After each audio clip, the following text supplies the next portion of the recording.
Okay, folks, for this screencast, we're finally gonna do cubic splines.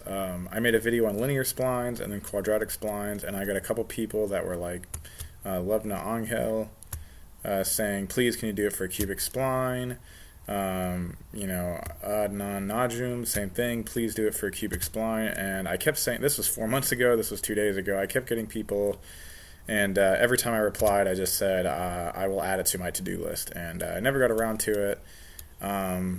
But finally doing it here today. So I went back and I grabbed my code on linear splines and cubic splines. So just in case, I'd strongly recommend watching those videos first. One thing that I realized when I was getting ready to make this video was that the derivation for cubic splines is not necessarily trivial. I'm going to go through this in a second, but we're basically going to code this up. And so I would strongly recommend you go back and watch the video on quadratic splines and then linear splines, even if you want to.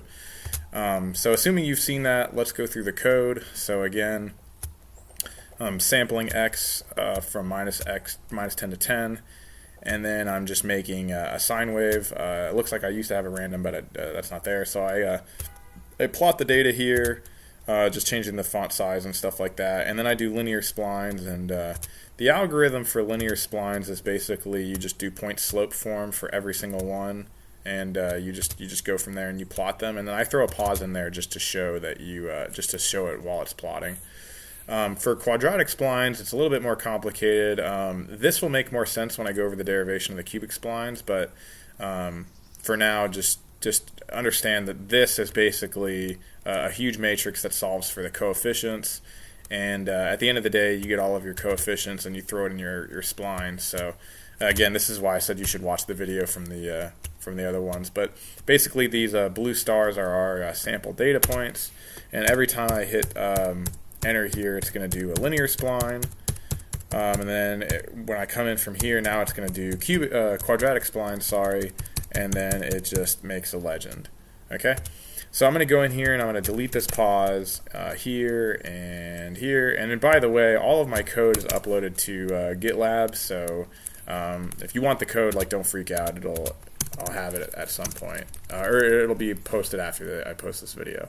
Okay, so cubic splines. Okay, so let me hit F5 here, and there you go. So there's all the data all at once without any pauses. So let's go through the derivation.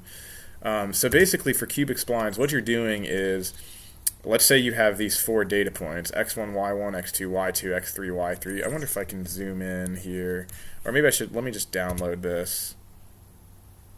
Okay, there we go, and then post this on the, yeah, here we go. So now I can kind of zoom in. So imagine you have these 4 data points: x1, y1, x2, y2, x3, y3, x4, y4. What you're doing is you're making 3 equations, so basically n-1 equations, where the equation is a polynomial of 3rd order now because it's cubic, and you don't know the coefficients in front. So the idea is that you don't know A1 through 3, B1, 2, 3, C1, 2, 3, and D1, 2, 3. Those are all the coefficients in here. So there's 12 unknowns. So what you do is you want to make sure that every single one of these equations passes through the data points. So to do that, you have 6 equations, because basically you have this endpoint, you have this point repeated, so you have 1, 2, 3, 4, 5, 6. So you have 2 data points for the interiors and then 1 for each endpoint. So that's why I have these boxes here, because these essentially imply the same point, and then these ones down here imply the endpoints. If you take a first derivative, you need to ensure that the first derivatives are the same between endpoints. So that gives you 2 extra equations, and then the second derivative gives you 2 extra equations. So if you look at this for 4 data points, 3 equations, 12 unknowns, you have 12 unknowns, you have 6 plus 2 is 8 plus 2 is 10. You still need 2 extra equations. And so how do you do that? Well, if you remember from the linear or quadratic splines, you actually assume that the first connection is linear. And when you do that for cubic splines, that means that A1 is B1 or 0. And so if you do A1 and B1 are 0, you just get C1x plus D1. But what that does is that removes 2 equations, and you just get 10 unknowns and 10 equations. Now, I was thinking about this the other day, and I was wondering if you take another derivative and you set the third derivative equal to each other on the interior points, that would also give you 12 equations. So I'm actually curious to see if we do that, will that actually help? And I don't know, but we'll try that method later. So anyway, so if you come down here and let me rotate to this side. Basically what happens is that you have this 10 by 1 vector here and a 10 by 1 vector here. And so the first 6 equations here are basically the first 6 equations here that come from passing through the data points. The next 2 are from setting the 2 derivatives equal to each other, so that's why it's equal to 0, 0 down here. And then the last 2 equations are from, again, 0, 0. Now, I want to try this and just see if it works at the end of the video. I want to add another 2 equations where you set the third derivative equal to each other and see if that works. So basically what we need to do is we need to generate these matrices here and go on from there. Okay, so let's go back. Oh, crap. Did I pause it? Okay, am I recording? Yeah, I'm recording. Okay, yeah, let me do this. Let me put this over here. Okay, so basically what I'm going to do is I'm going to call this H pass through, because I'm passing through, and then I'm going to call this H0, because this is basically like me passing through the data points. This is going to be H1, which is essentially the first derivative, and this is going to be H2, which is the second derivative. And then we're going to stack all the matrices together and then invert, and that'll give us all of our coefficients. Okay, so the first thing to do is to figure out the size. So H0, well, first let's get the length of how many data points do we have. So I probably did this already, but it's no big deal. So I'm just going to say length of Y is the number of my data points. And so H0, I'm going to have, if you look at how many unknowns do I have? So I have 12 unknowns here, and that's because I have, let's look at the number of equations. So num equations is equal to n minus 1. Okay, that's the number of equations I have. I have 4 data points here, subtract 1, I have n minus 1 equations. And then the number of unknowns that I have is 4 times num equations. Okay? And so that means that sorry about that. H0 is how many, let's look at columns first. The number of columns is the number of unknowns, and I spelled unknowns wrong. Unknowns. Okay? Now how many rows does it have? Well, the reason why it has 6 unknowns is because you take the number of equations times 2. And essentially what that means is if you take the number of data points minus 2, those are the number of interior points, multiply that by 2. So it's really like you could say num rows is 2 times n minus 2, right? Those would be the interior points, and then plus 2 on top of that. And if we do the math on that, let's say n was in this case 4. 4 minus 2 would be 2. 2 times 2 is 4. 4 plus 2 is 6. So that would give us 6 equations. So then that would be num row, like that. Okay? Alright, so that gives us H0. Alright, so now we need to build this entire thing out, right? So what's going to happen is that we're going to have to loop through, we're going to have to increment by 2. So we're going to start at the first row, and we're basically going to put the first data point in there cubed, and then squared, and then to the first, and then to the 0th power, which basically gives us 1, and then zeros everywhere. Wherever we have these big zeros here, we don't need to fill those in because we don't need to worry about, because we already said that the matrix was a matrix of zeros. Okay, so I'm going to say should I do num row? No, I'm going to say IDX is 1, 2, and I'm going to do num row over 2. And because if you look at how this works out, no matter what if this is even or odd, if you multiply an even or odd number by 2, you get an even number, plus 2 is an even number. So that means if I divide by 2, I automatically get an even number, no matter what, which seems odd to me. So let me pause this for a second and make sure that that's right. Yeah, okay, so if you have 5 equations, if you have 5 data points, the number of interior points is 3, and so you have 6 of those plus 2 is 8. Yeah, I mean, no matter what, this is always going to work, okay? And then I'm going to throw an end here. And so basically what I'm going to do is I'm going to say H0 of, and remember, you have to skip by 2, so it's going to be 2 times IDX.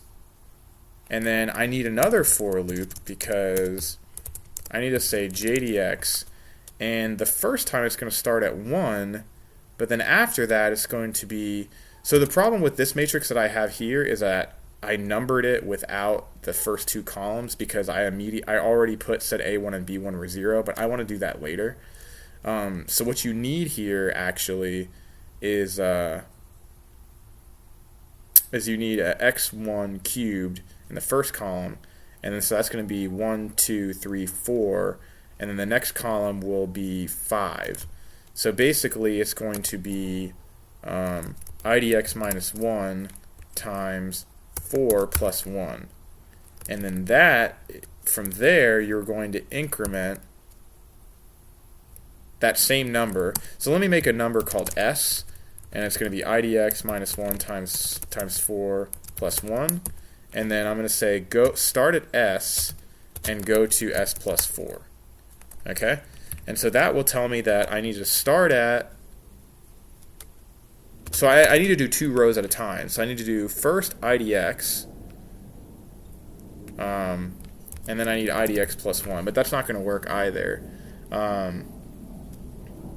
So basically this is going to be like column, so I'm going to call this COL, and then COL, but then the row is going to be equal to,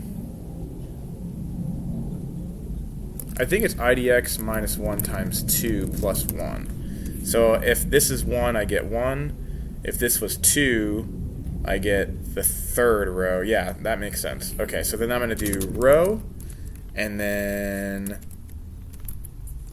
column equals, and then an end. But then remember, I also need to do, the top row and the next row. So I need to do H0 row plus 1 and column. And so in the first row, I'm going to have to do the first data point. So then that way, so in that case, I can just do x of IDX, and it's got to be raised to, I'm going to do 4 minus the IDX power. Because when IDX is 1, it'll be the third power, and then the second power. No, because you need to do it by the column. Okay, so that's not going to work. So you want to do it by. So I apologize for flying by the seat of my pants here, but maybe you guys can see that this is difficult stuff here. Let's see. So when the column. Oh, okay, I see. I guess you could do JDX minus column plus 3. So when JDX is, no, it's column minus JDX plus 3. JDX minus column. So JDX is 4. Well, in this case, JDX is going to be 1. Column is 1, so that's 3. JDX is going to increment. No, this is going to go up. So you need to do 3 minus JDX plus column like that. So then you get 3 minus 1. That's 2 plus 1 is 3. Then you get 3 minus 2, which is 1. Plus 1 is 2. Yes, that will slowly increment down. And then this one is going to be x of IDX plus 1 raised to the same thing. Okay. So there's no way that's right. So let's just run it. And let's take a look at H0. Oh wow, this is a lot of data. It's gonna be hard to look at this. Let's do this for debugging purposes. Let's just do like minus 10, minus 5, 0, 5, and 10. So that way when we look at H0, yeah, this is better. Okay, so I'm gonna take a look at this, debug it, and come back. Okay. Okay, guys. Sorry I've gone. Well, I guess for you, you don't notice how long I'm gone. So first, I reduced it down to 4 data points so I could really see what was going on, and there were a couple things that were wrong. For one, I had column here, and I should have put JDX here, so that was wrong. But other than that, everything is, I think, doing exactly what we want. So if I look at H0, which is the top part, this is the first data point cubed, then squared, then to the first, and then to the 0. And then this is the second data point to the third, to the squared, to the first, to the 0. And then you jump down, and you basically go to the next data point, and you jump down again. So you get the entire data point. So if you go back to the Excel, or to the spreadsheet, that's exactly what we have here. So we have H0. So H0 is finally done. Okay. Oh, and by the way, the data just looks like ridiculous, like when you look at it like this. But that's irrelevant. Okay, so we've got H0 finally. So we've, let's say this is creating H0, and then we have creating H1. So this is basically the first derivatives, and so in order to get the first derivatives are kind of interesting. So you have the right-hand side is equal to 0, 0, but the equations are basically that the one data point equals the negative of the other data point. And so you have, like, negative 3x2 right here, but then you have that equal to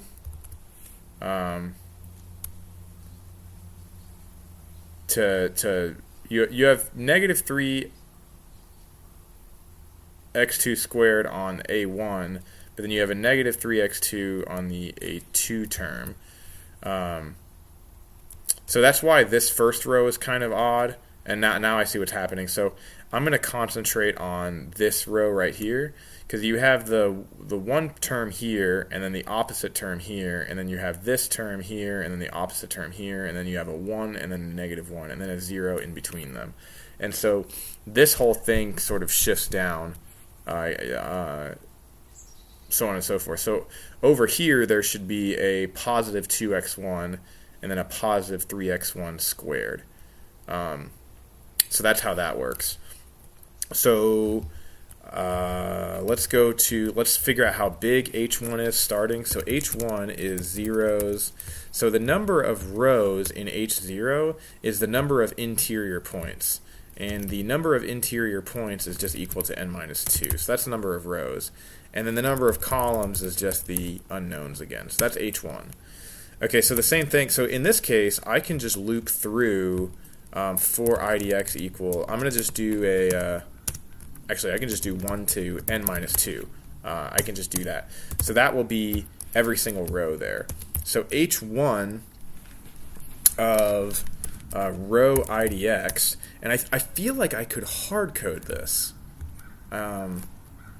Like, I feel like if I just grab the index and I just go, this one is this, this one's this, this one's this, this one's this, drop a 0, and then next, next, next. So that's 1, 2, 3, a space, 1, 2, 3. So that's 4 lines of code. So if I just say row IDX column something equals 3 times x of IDX, and then H1 of IDX of whatever plus 1 is 2 times x of IDX. And then, whoops. Then I have H1 of IDX column, then whatever that. So let me just put column here. I'll figure out what this column is later.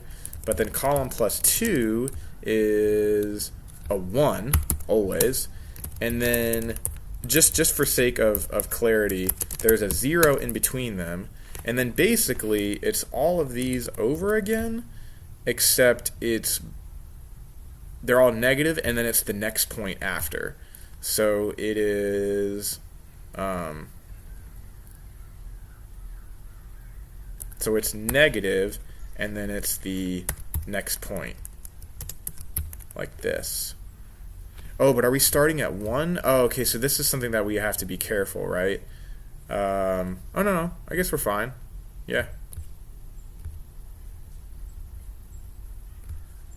Yeah, how does that work out that way? This is 1 and then 2 and then 3 and then... See, why do I have 3 and 3 here? I feel like something's wrong. Let me go back to my equations here. Like I have x2. Okay, yeah, see, you start at x2. Yeah, so it's x2, x2, x3, x3. Okay, so I'm off base here. So you actually start at 2 and you go to n minus 1. You go to the data point right before, but then that means the row is idx minus 1, like that. So that preserves that, and then the idx is good, and then the idx is actually the same. It's just in 2 different columns, so it works out. And I think that'll work just like that. The question is what is the column? So we know that it's going to be 1 plus something. So basically, if you look at how this overlaps, basically you have the 3x2, so that's the first column, the 2x2, that's the second column, the 1, that's the third column, you have a space, that's the fourth column, and then that's where you start the next row. So you basically do idx minus 1 times idx minus 2 really times 4. So then let's see. So if I jump in here, idx is going to be 2, that this goes away, so it's just the first column, and then I add them from there. Oh, and by the way, this is plus 4, plus 5, plus 6. And then if I do idx is 2 now, say 3, sorry, then it's going to be 1 plus 4, which is 5, and that'll be the fifth column, which is 3 plus 2, that's 5. So I'm gonna just run this and see if it took it. And let's say what h1 is, and so let's look at our derivation again.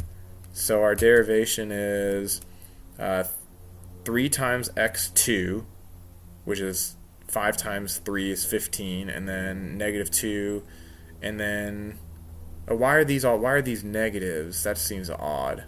Those should be, oh, okay. Oh, weird. Oh man, that really threw me for a loop. It's because x of 2 is a negative number. Okay, so that makes sense. So then these are negative, these are positive, but it all works out. And then you have the 1 stacked. Then this number is, what's x of 1? It's, sorry, not x of 1, x of 3. So then you got 5, and so you do 3 times 5, 2 times 5, and then a 1, and then 0, and then negative of that, and then that's it, at least for h1. Okay? All right, so we're almost out of the woods here. So now we've just got to create h2. So h2 should be the same size as h1, according to the derivation here. That shouldn't be an issue. So this is basically the same thing as what we had before. You have a 6x2 and then a 2, and then 2 zeros, and then a negative 6x2, a negative 2, and then you drop down 1 and you do the same thing. So we should be able to emulate this code pretty well up here. So I'm just going to copy it. And so let's see. So the data point that you start at is the second data point. So I'm going to do the sum. So I'm starting at the second data point. The row is going to be minus 1. going to change these all to H2s. The column now is it going to start at, so let me go back up here. Like, does it start at the first column? Yeah, A1 and B1, yeah. So it starts at the first column. Oops. So it starts at the first column. I'll worry about this in a second, but basically you do, oops, you do 6 times that, and then what is it, 2 times that, and then you have a 0, and then a 0, and then negative, and then -2. Oh, but it's not. It's just it's a hard 2. Yeah. Oh, and did I miss the squared? Yeah, I did. Oh, so it's -3x squared. So this is actually squared up here, and this is squared up here. Okay, so that's and then this is just -2, and then this is a 0, and then just for, you know, make sure everything's working right, that's another 2 more zeros after that. Okay. So the column. So how does the column work? So you go. You have 1, 2, 3, 4. It's 5 again. It's exact same place, and then you go. So you start at 1, and then you add 1 to it, 2 to it, 3 to it, and 4 to it, and then 5 to it, 6 to it, 7 to it. So that should work. So yeah, because I mean, I guess up here you could do IDX -1 column plus 7, which is 0, just to preserve sanity here. So let's run this and compute H2.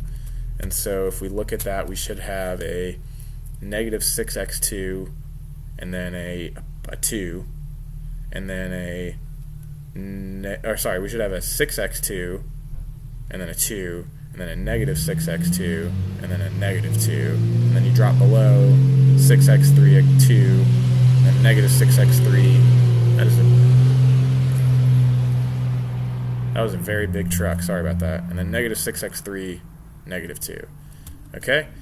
All right. So I am going to now create my H matrix, and that's going to be H0, H1, and H2.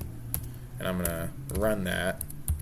And so my H, if I do size of H, it should be a 10 by 12 exactly. And so the reason why we don't have enough equations is because we need to drop these 2 equations out in the front and just set A1 and B1 to 0.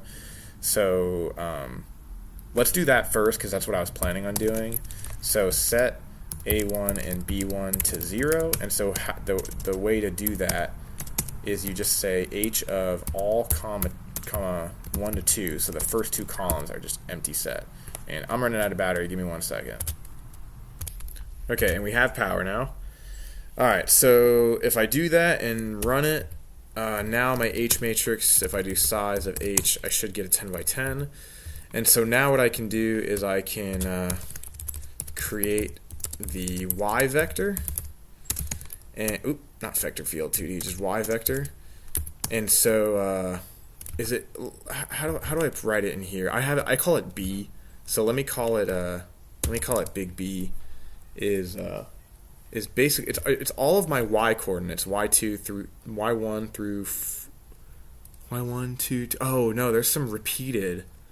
That's kind of annoying. Okay, so we can't just make this matrix like on the fly. So B is zeros of and it's going to be the number of unknowns minus 2, because I deleted 2 here, and then it's going to be just 1 column. And so in order to get this, I wonder if I should just make it, yeah, I'm just going to do that. I'm going to make it like through here, like this, and then every time I go through here, like, you know how like I do the columns here, I'm going to do B of row, column 1, is Y of the first one, and then B of row, this is for H0, right?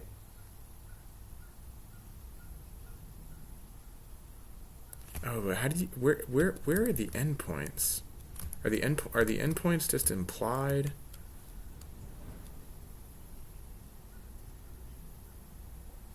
Yeah, I mean, basically it's going to be y2, y1, y2, and then it's going to be y2, y3, and then it's going to be y3, y4. I think this will work. So I'm going to do row plus 1, comma 1 is y of idx plus 1. And so I'm going to run that and see. Oh, I just misspelled something. Whoops. Unknowns. And let's look at B. So let's see. So Y, so it's going to be Y1, Y2, and then Y2, Y3, and then Y3, Y4. And then I actually think that's it, because the rest for H1, the B matrix is just zeros. So we're done. So at this point we can solve for coefficients. And so ABCs is the inverse of H times B. And so if we're lucky, the inverse of H is good. So if we do ABCs, not absolute value, there are my ABCs. And so what I'm going to do is I'm going to tack on A1 and B1. And so I'm going to say ABCs is equal to 0, 0, because that's what I had before, ABCs. And then run that. And so now I should have ABCs. Yeah, I have 0, 0 at the top. So I have A, B, C, D, A, B, C, D, A, B, C, D. Okay? And so if I want to now loop through IDX's 1 to the num equations, what I want is I want A, which is ABCs of, and it's not going to be IDX, it's going to be, I'm going to have to make an S vector, or a row, and it's going to be, I know it's going to be plus 1, and it's going to, I guess it's going to be IDX minus 1 times 4, because then it'll be 1 and then 5, okay, yeah, so then this is going to be ABC of row, B is ABCs of row plus 1, C is ABCs of row plus 2, and then D is ABCs of row plus 3. Okay, and then my equation, my Y spline is A times X spline cubed plus B times X spline squared plus C times X spline plus D. Okay, and then what's X spline? Well, X spline is linspace, and the starting point is, I think, x IDX, and then the next point is x of IDX plus 1, right? Comma 1, comma like 100 data points. And then so if I plot, do I have a hold on and stuff? Like, how does this work? This is quadratic spline. How did I do this for the other one? Oh, I just said P3. So okay, so I'm going to do P3 equals plot X spline, Y spline, and then I guess red, and then add a P3 and a cubic spline. Okay, I really hope this works. Oh gosh. Oh, okay, so we can't do red because that was already quadratic. So can we just do blue? Great. Okay, so this is like totally wrong. So I guess let's increase the number of data points first. So let's go minus 10 to 10 and then run it. Oh my goodness. Horrible. It looks like it's actually like pretty good at the beginning, right? Or is it just like, is that just...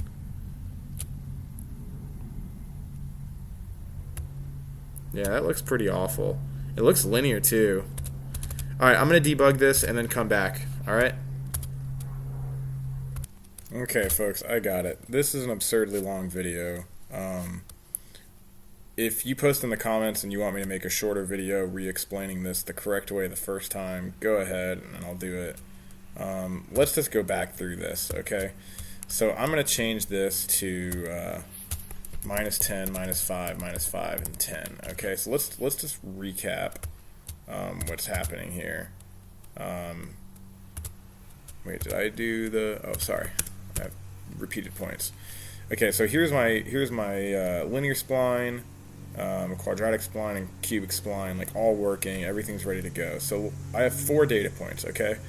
So with 4 data points, what that means is, if I look at my B vector, the number of unknowns I have 1, 2, 3 equations, and with 3 equations and 4 unknowns, I should have 12. I have 12 unknowns. So the size of that B matrix, the matrix on the right-hand side, is a 12 by 1. Okay? Of course, they're going to start doing crazy wheat yard work while I'm videoing. Okay, so let's wrap this up. So H0, if I do the size of H0, I get 6 by 12. And the reason why I get 6 equations is because I need to make sure that all of my cubic spline passes through the data point. So I get 1 equation here, 2 equations here, that's 3, 2 equations here, that's 5, an extra equation here, that's 6. So I get 6 equations to ensure that the spline passes through all the data points. And that's what this does here, okay? H1 ensures that the first derivative is the same. So in this case, I only have 2 rows, because if I go back to that, I just have the first derivative here, first derivative here. Same thing with H2. Second derivative here, second derivative here. I tried a million different things and couldn't get anything to work. What I did get to work was, if you make sure that the derivative of the endpoints, the first derivative of the endpoints is 0, this works. And I think it's it's a first derivative. Crap. I didn't actually do it right. This is a squared, and this should be a squared. Crap, watch this not work now.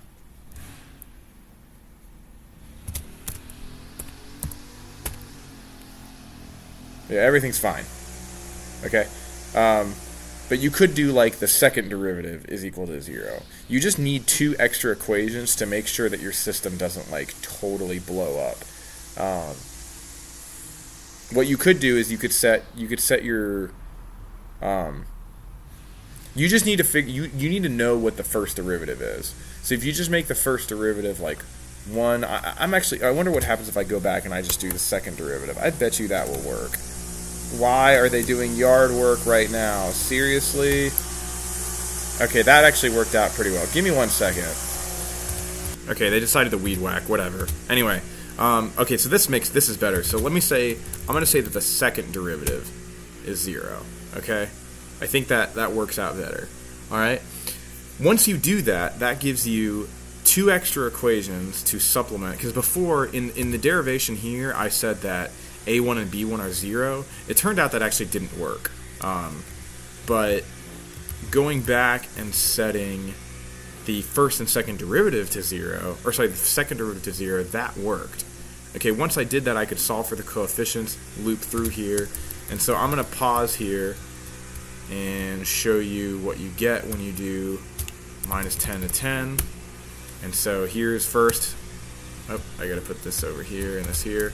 And so I hit enter, and for this system, it's like almost the same. I think what was cool is if you do like 3 times, like if you actually have like a cubic polynomial data set, right? Let me get rid of this pause here. Like your cubic spline is like almost perfect, and that's probably too many data points there. Like if we do minus 10, minus 5, 5, and 10, and we do that, like the quadratic spline just is pretty inferior because it blows up here. But it also might be just because my quadratic spline is assuming linear here. If I went back and I did what I did with the cubic spline, it would probably be better. But I'll fix that up real quick and then come back. Okay, my code for the quadratic splines doesn't make sense because I just haven't looked at it in a while. So I'm just gonna leave it. But my point is that, okay, actually, hang on. No, I'm just going to call it a day. This video is 40 minutes. This is insane. I'm just going to call it here. If I finally did the cubic spline cast. This is really, really complicated stuff, but I got it to work. I'm going to push this to GitLab. I'm going to do a git status on here. a git add cubic splines, and a git commit -am. Finally added cubic splines, and git push origin master. And if you once it pushes there, git remote -v, there is the URL to the git. It's totally open source. You can download it. Take a look at the code. Like I said, this was way more complicated than I thought to be, so if you have more questions, post in the comments. I'll try to help you out. Good luck.